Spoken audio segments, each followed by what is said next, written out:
السماوات والأرض واختلاف الليل والنهار لآيات لأولي الألباب الذين يذكرون الله قياما وقعودا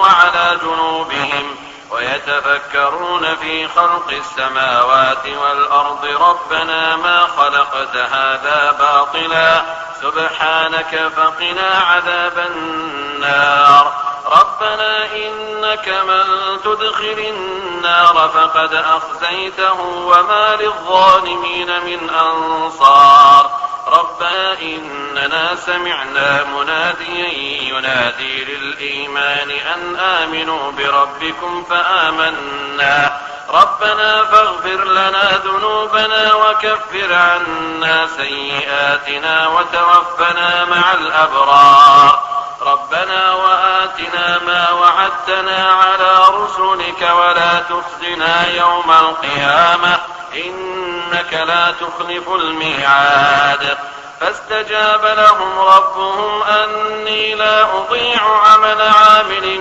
منكم من ذكر أو أنثى بعضكم من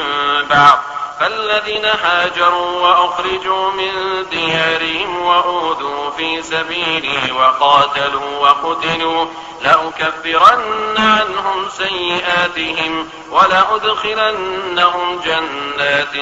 تجري من تحتها الأنهار ثوابا من عند الله والله عنده حسن الثواب.